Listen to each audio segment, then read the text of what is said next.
Hello students, welcome.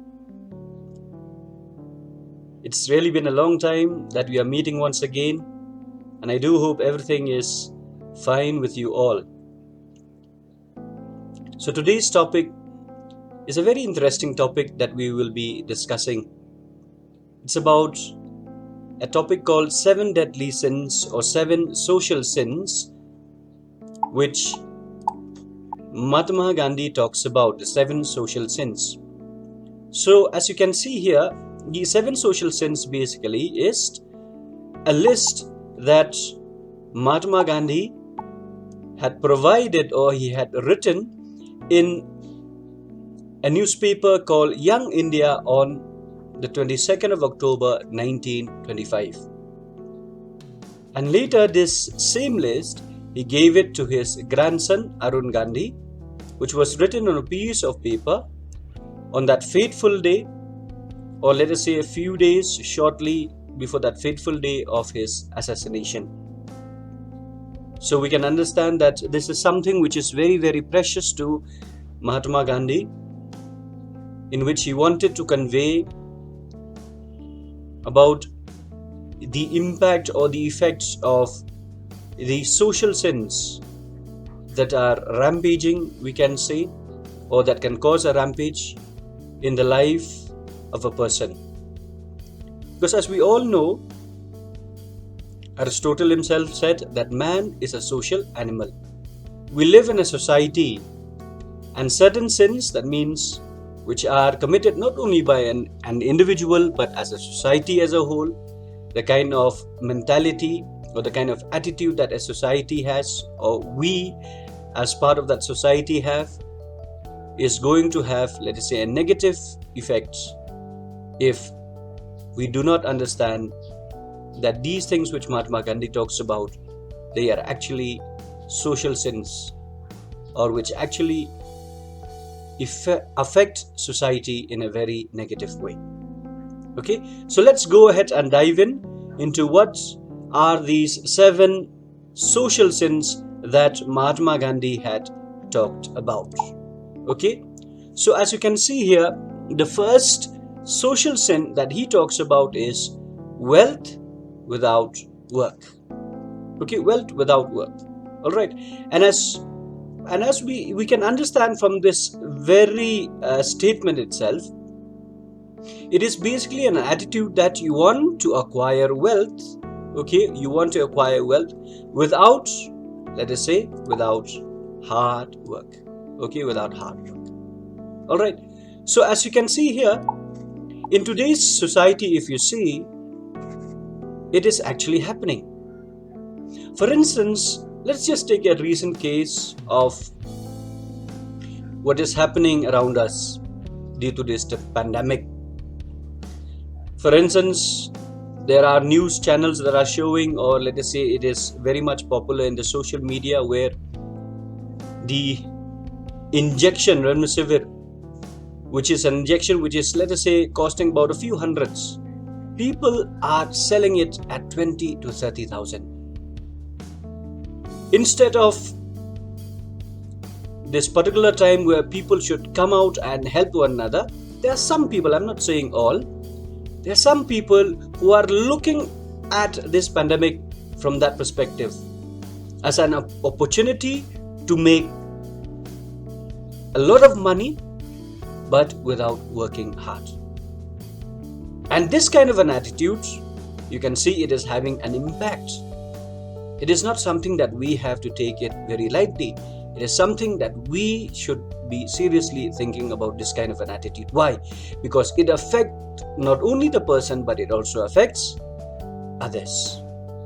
Okay, so we have seen how many people are dying, but there are people who are taking advantage of the dire situation in which people are in. So that is why Mahatma Gandhi, he says, we should, let us say, desist from this kind of a mentality where we want to acquire wealth. Okay, we want to acquire wealth, but without working hard for it. Okay, so as you so this is what Mahatma Gandhi talks about, the first social sin. And sin always have a negative impact. All right. And so when he says that wealth without work is a sin, what Mahatma Gandhi is trying to tell each and every one of us who are, let us say, living in this present era, that we should remove this kind of a mentality or an attitude where we want to acquire wealth without work. Okay. Now, the second, let us say, the second social sin which Mahatma Gandhi talks about is pleasure without conscience. Pleasure, okay, without what? Without conscience. Okay. Now let us understand that when Mahatma Gandhi talks about pleasure without conscience, why it is a sin. Because if you look at pleasure here, okay, it is only about satisfying oneself.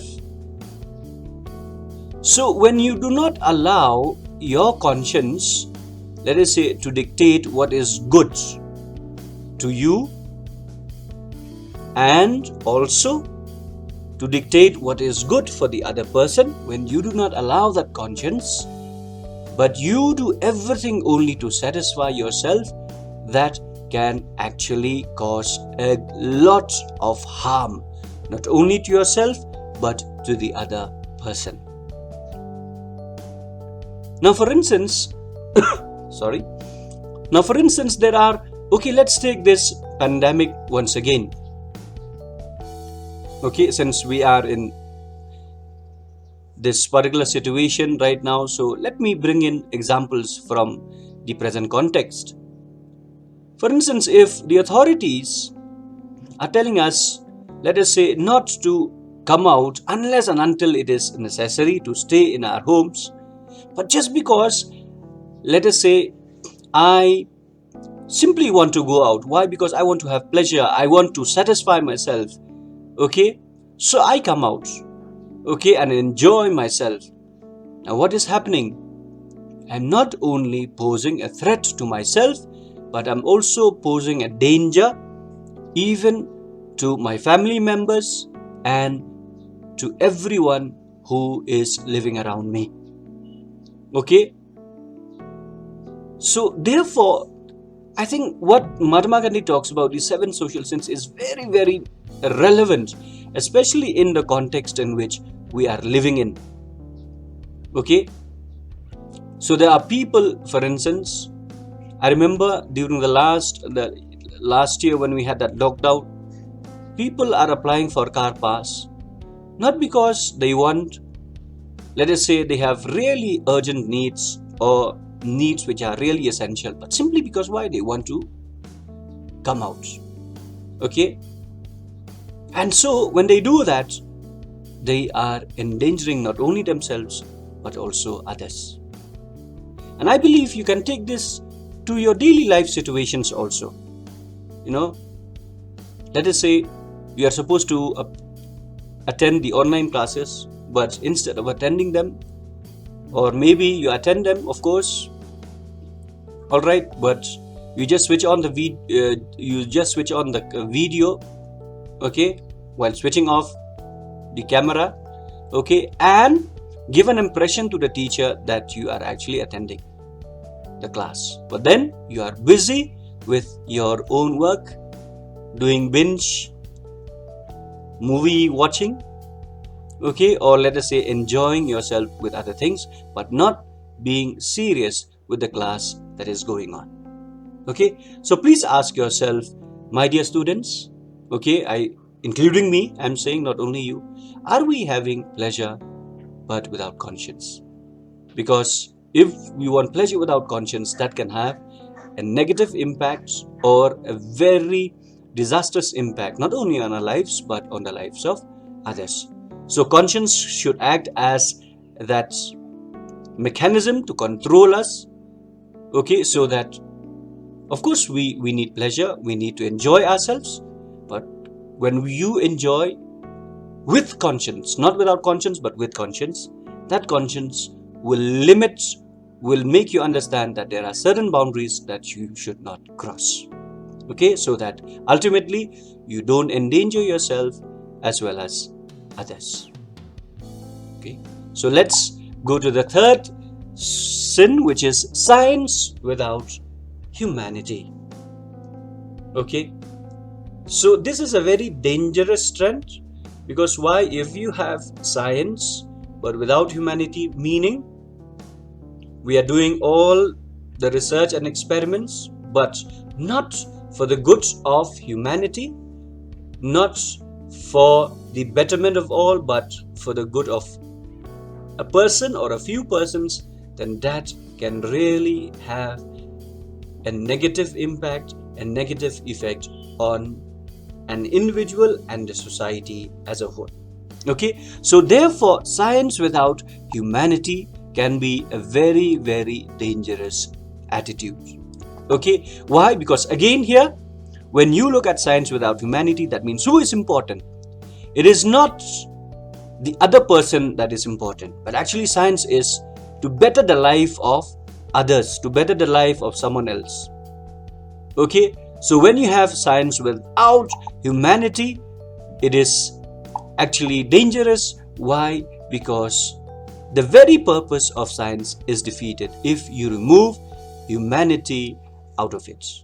Okay, so if you have research, if you have experiments, then if you negate or you take out humanity from it, then science, the purpose of science is defeated. Okay, so let's take this case of this pandemic once again. For instance, we have the recent, let us say, developments or the recent experiments which are being done in order to, let us say, develop a vaccine, or now they are trying to develop the oral vaccine. Okay, for whom are they doing? It is all for the betterment of humanity. Okay, that is why even if suppose we are buying this vaccine, it is, let us say, still at an affordable price. Of course, for some it may not be, but I'm just saying for the general population, maybe it is affordable. Okay, why? Because if suppose you bring humanity out of this, if suppose all of this development of this vaccine is done for the purpose of commerce, for the purpose of making a profit, then ordinary people, poor people would not be able to afford it. Okay, and therefore they would not be protected, their lives would not be saved. Okay, so it's important that is why Mahatma Gandhi said we should have science, not without humanity, but a science. Okay, a science actually that should be based on humanity. Okay, now let us look at the fourth social sins which Mahatma Gandhi talks about. And the fourth social sin, according to Mahatma Gandhi, it is knowledge without character.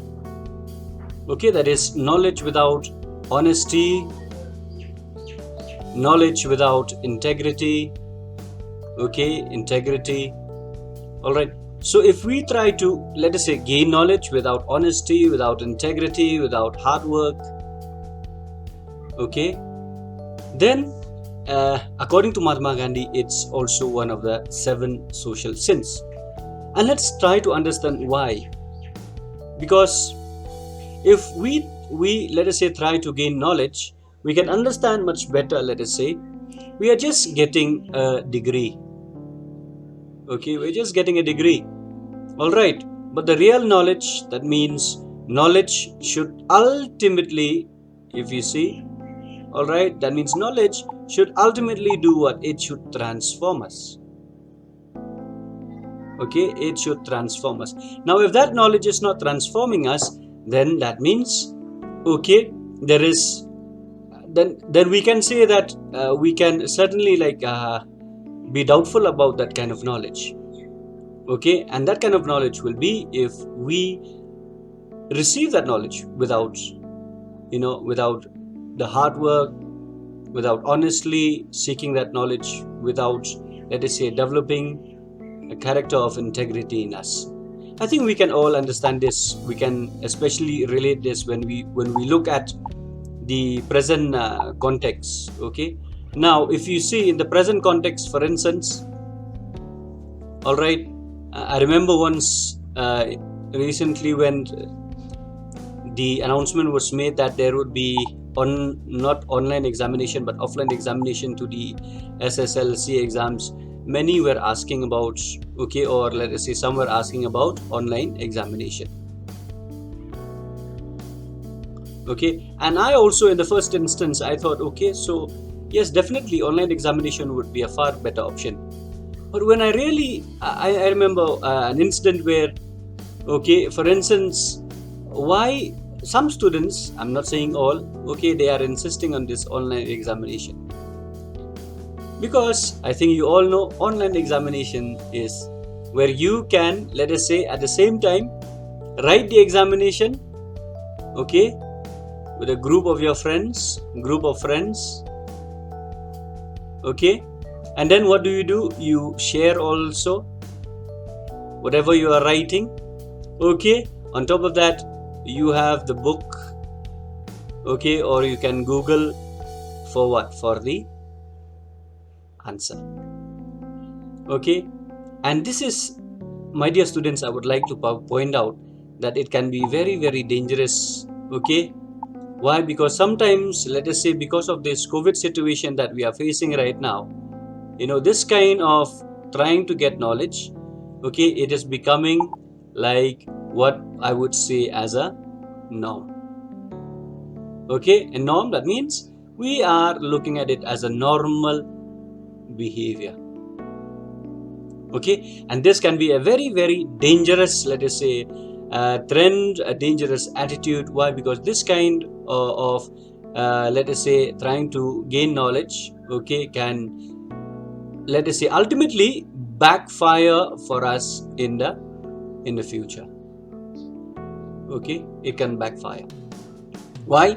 Because we will only, let us say, certainly yes, we'll pass the examination, but there will be no retention of any knowledge. No retention of knowledge at all. Okay, so I would like to, let us say, ask each and every one of you.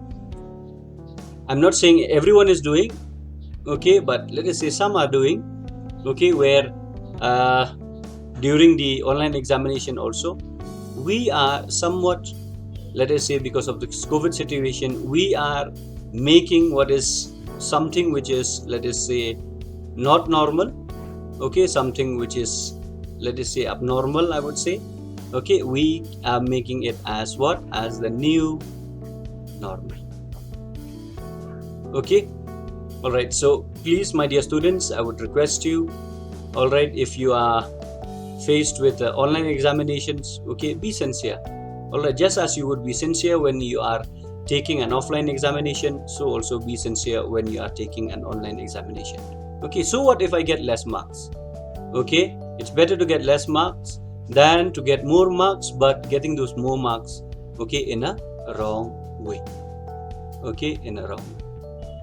All right, okay. So let's look at the next social sin, and that is politics without principle. Okay, and especially we can relate very much, about this. Let us say when we look at our country, India, where politics is becoming an avenue actually, and opportunity for what? For people to get rich. But actually, politics should be where you use that platform, okay, where we use it, where we use this platform to what? To better the lives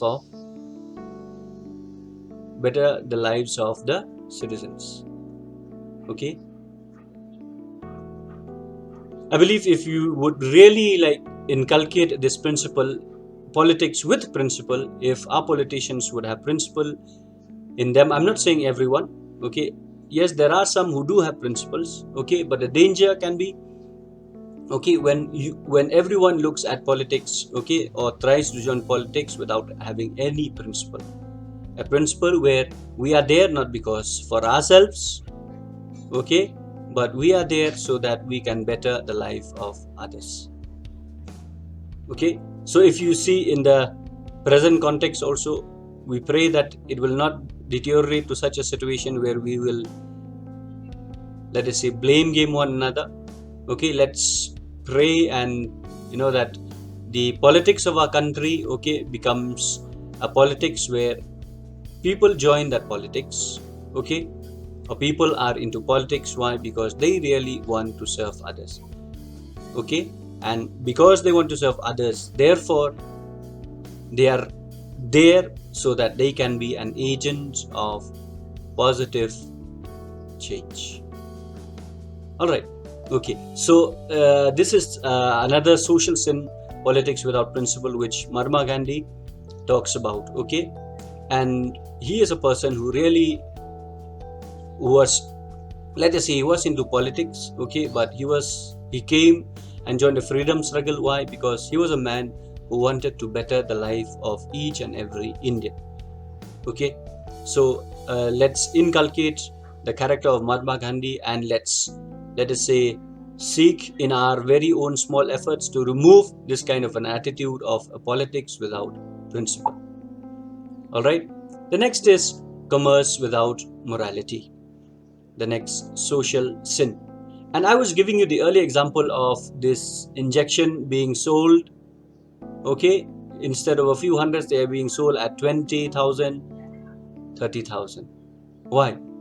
Because people are engaging in a commerce without morality.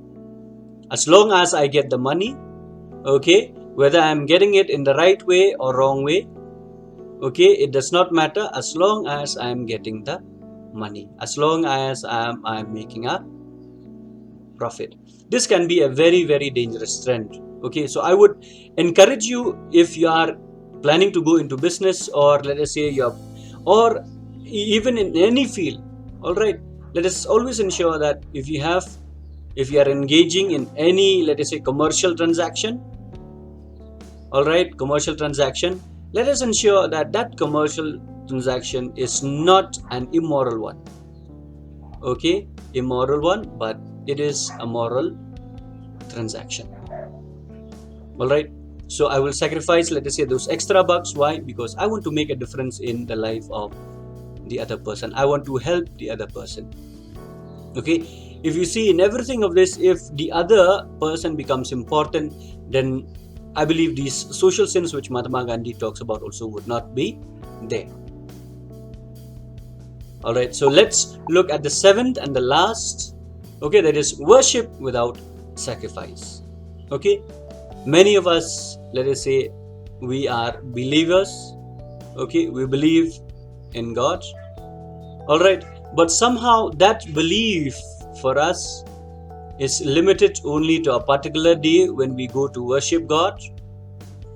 Okay, be it Sunday for a Christian, or let us say Friday for a Muslim, or other days, okay, other days of worship for a Hindu, or for any person professing any religion, for a Sikh. Okay, I was really taken up by, if you had seen in the social media about a langar, okay, an oxygen langar, which was, let us say, it was very much in the news. Okay, and I believe this is true religion. This is true worship. Okay, true worship, where we worship. Why? Because we understand, as we worship God, okay, we tend to love the other person, okay, more and more, no matter whatever differences we might have with him or we might have with her. This is actually true religion, because I believe no religion teaches us to hate one another. Okay, to, let us say, not to trust the other.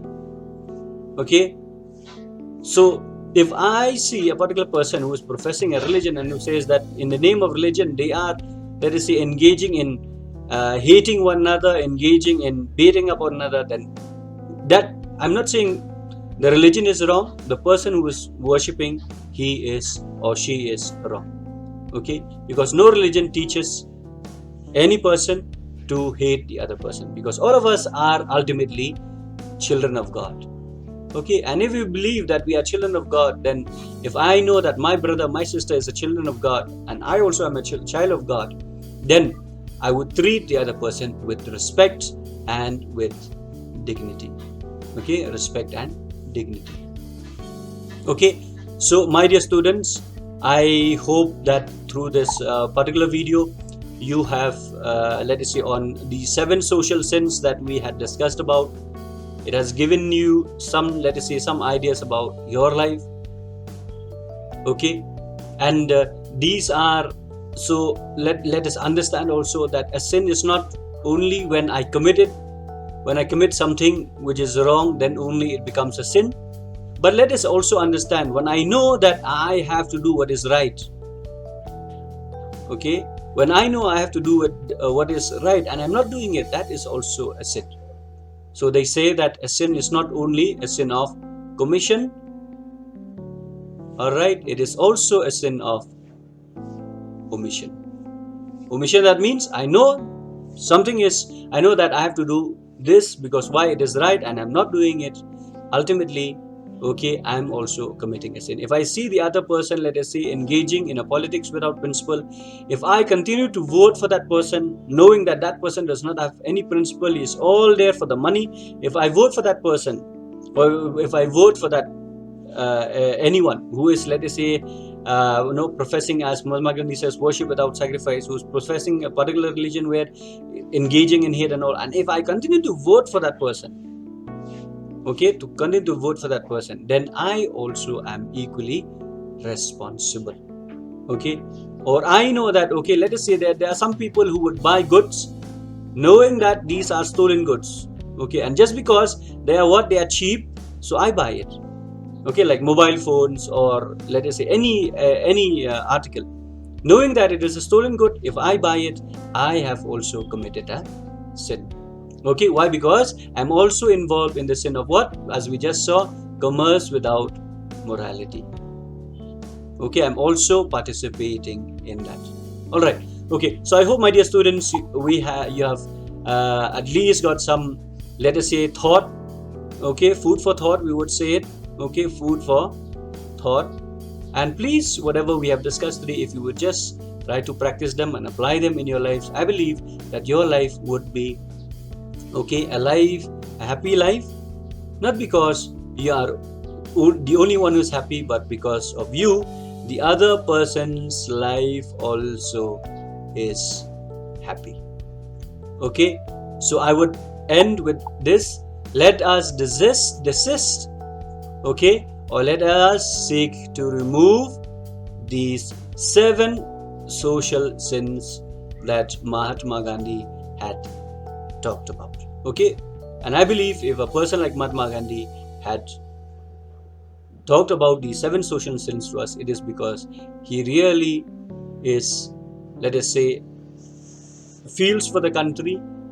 Why? Because he had seen these social sins in the society, okay, in the country, and therefore he is also exhorting not only the people who were living during that period when Mahatma Gandhi was alive, but even for us also in the present generation.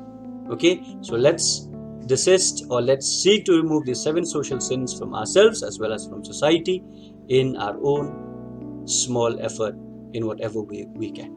Okay, so thank you for listening, my dear students. Okay, may God bless you all.